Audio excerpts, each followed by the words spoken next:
Good morning, I'm Harley Schlanger from the LaRouche Organization with your daily update for August 20th, 2021. I want to make sure that all of you are aware that the Schiller Institute will be having a follow-up conference on Afghanistan under the title, What Just Happened in Afghanistan? This will take place tomorrow, August 21st, Saturday, beginning at noon Eastern Daylight Time, and will include many of the same panelists who participated in the conference we had on July 31st under the title Afghanistan, a turning point in history after a failed regime change era. Now, most of the finger pointing going on in the blame game, which is typical of a nation dominated by partisan politics and a failed debate that never took place. I mean, the question that really should have been raised initially is what security interests were served by having the United States remain militarily in Afghanistan for 20 years? Did that ensure security for the United States? Was it good for the people of Afghanistan? What were we doing in Afghanistan that was necessary to spend over $1 trillion and continue to risk the lives of American sons and daughters, husbands and wives and fathers and mothers? Was there some higher purpose served by that? Instead of having that debate, we're now asking the question of who lost Afghanistan. And this is where you have to raise the deeper question. Why does the United States continue to get into these wars that serve no national security interest? Why do we continue to fund insurgencies, including the rebels in Syria, the murderous jihadists in Syria? Why did we overthrow regimes in Libya and Iraq and Ukraine? What higher purpose is served by this? That's what the debate should be. Who's benefiting? When Americans go to war in dubious circumstances, including false flags, as the case in Iraq where we were told there were weapons of mass destruction which didn't exist, or when we bombed Syria because we were lied to that the Syrian government engaged in chemical warfare against its own people. Who benefits from this? And this is what has to be discussed. And then more importantly, how do you resolve these situations? So this will be the discussion topic that will take place tomorrow morning, or tomorrow starting at noon Eastern Time. You can register for it at theschillerinstitute.com.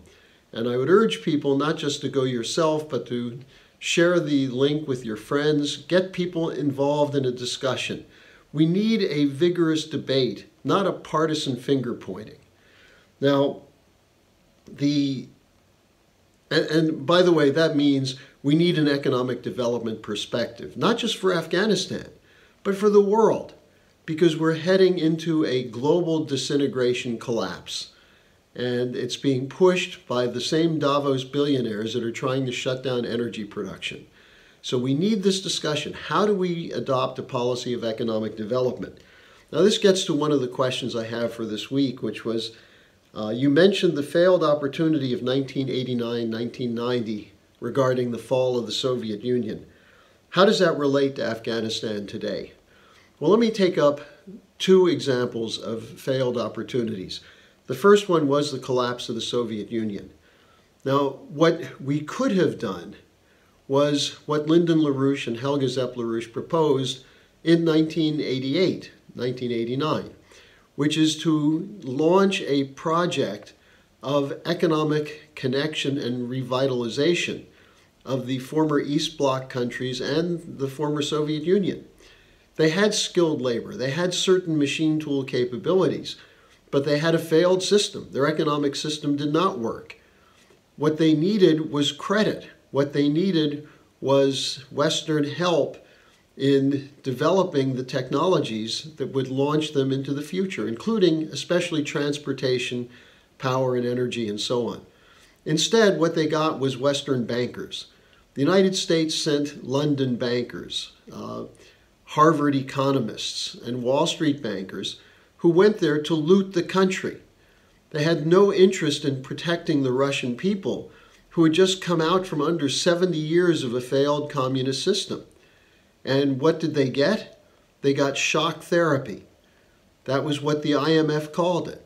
They were told that the way to get to be a modern, economically prosperous democracy is to shut down all their antiquated industry and become an immediate free market economy. And what did that mean? It meant money came in, went into the hands of oligarchs who bought up the formerly nationalized industries and sold them off, sold off the resources.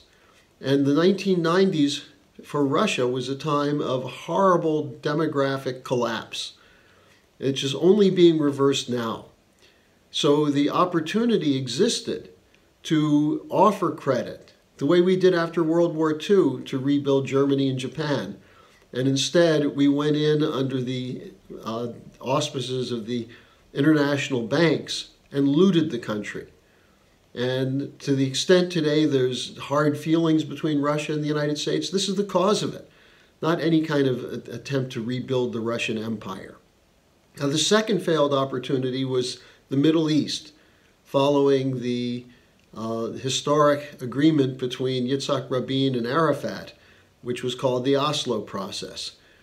Oslo had two aspects to it. One was a mutual recognition, which did take place, but the second never took place. The second aspect was an economic annex in which Western countries would work with Israel to help develop a Palestinian economy, which meant credit. Didn't mean huge amounts of credit. There were many Palestinian engineers and skilled workers who could have worked in industry had they had the opportunity. There could have been major projects in irrigation to make some of the land more arable for use. Instead, what was done? What was done was the World Bank refused to make any credit available. What Lyndon LaRouche said was necessary is get the shovels moving, start moving the earth, start building these new projects. Instead, things stalled. And as a result, the old antagonisms were very easy to stir up. And so instead of having an Oslo process lead to a lasting, secure peace based on economic development, which is what Arafat, Rabin, and Bill Clinton talked about at the White House when the Oslo Accord was signed, instead of that, we fell back into recrimination and geopolitical concerns, and that still exists to this day. So when you miss these opportunities, you have deadly consequences. And so at this point, we're at a turning point. We could use the Afghan rebuilding as an opportunity to show that countries can work together to engage in projects that benefit the people of Afghanistan as well as all their neighbors. Connecting Afghanistan into the Belt and Road Initiative, which is the proposal that we've made, would benefit both those countries using the corridors for development, both from east and west and north and south, but also create an incentive for a development of a real economy in Afghanistan. If we don't do that, then the poverty is going to continue. The ability to manipulate people into tribal warfare and religious warfare will continue. The way you overcome these kinds of backward tendencies is by bringing in modern economics. And this is a lesson that we should have learned. If you look at what happened with Russia, if you look at what happened with the Middle East, if you look at the wars we're fighting, virtually all of them are based on an effort by the powerful countries in the world to maintain a top-down control over the economy. And now they're doing the same thing against their own people. It's time we learned that lesson. Now, the second question I'm going to take up referred to my presentation of what was behind the Nixon shock of August 15, 1971, when the U.S. Removed the gold reserve backing for the dollar and opened up the era of free or floating exchange rates, which has for 50 years now dominated international finance and has put us on the verge of a devastating global meltdown. The question was, what could Nixon do instead of closing the gold window? The argument that Nixon had was that as long as countries were lining up to exchange their dollars that they had collected as part of trade agreements, trade their dollars for gold, the U.S. would soon run out of gold. And so Nixon said, to protect the dollar, we have to close the gold window. We have to break the relationship. And this was done under the auspices of giving power to the International Monetary Fund to intervene in, eventually after 1973, to fix currencies or to manipulate currencies based on speculative markets as opposed to fixed exchange rates which benefit nations. It was a major step towards the attack on sovereign nations' ability to organize their economies. What could they have done differently? Well, there's something very simple that Lyndon LaRouche said. Instead of submitting to what was largely British manipulation, that is, it was the Brits who had gone through their own pound crisis a couple years earlier, who were the leading force in pushing for euro dollars to be returned to the United States in return for gold. What the United States should have said to the British is, look, we bailed you out in 2 world wars. We've protected you from your own incompetent monarchy and your own incompetent internal political processes. We're not going to allow you to destroy the Bretton Woods system for the benefit of speculators. And they could have selectively closed the window. But more importantly, they could have threatened sanctions against the British and sanctions against any corporation or economy that was going to turn in dollars for gold as a temporary measure. Now, is that the same as closing the gold window? To a certain extent it is, but closing the gold window permanently was then formalized by George Shultz when he became Treasury Secretary in 1973, which meant we were now in, officially, an era of floating exchange rates. The power of the United States as a dominant world economy in 1971 would have meant that you could have had a reprisal against those people who were doing that, who were using the flow of dollars to other countries to attack the US dollar. You could have done that on a short-term basis. Now, the second point, though, is what would that mean for the United States? The problem we were having is that we were already moving into a post-industrial economy, which was pushed rapidly ahead by Nixon's decision on August 15th. That is, that we stopped investing in physical economy in the United States. And the LaRouche's triple curve figure shows that as the circulation of speculative instruments went up and money went up, money supply to back it, physical production collapsed. And we've been on that trajectory since 1971. What we could have done is gone back to a Hamiltonian banking system.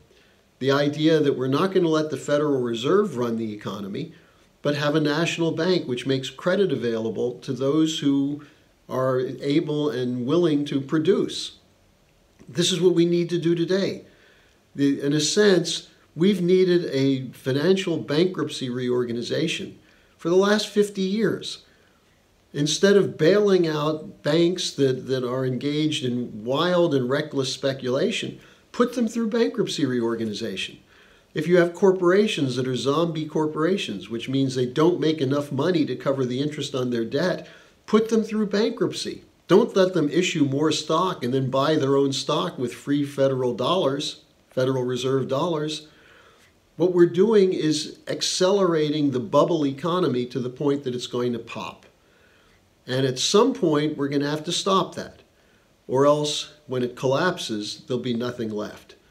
So Nixon could have started that process by going back to the American system instead of adopting a shift, which he said they went from Friedman policies to Keynesian policies. Well, Friedman and Keynes essentially have the same basic flaw in their underlying thinking. They're monetarists. Money means everything as opposed to physical economy. The American system is based on physical economy, not money. And that's a lesson we have to learn, just as we have to learn that sticking with British geopolitics does nothing but bring disaster to the United States and the world. So thanks for joining me today. Make sure you log on tomorrow for the Schiller Institute event on what really happened, or what just happened in Afghanistan. Noon Eastern Time at schillerinstitute.com. See you next week.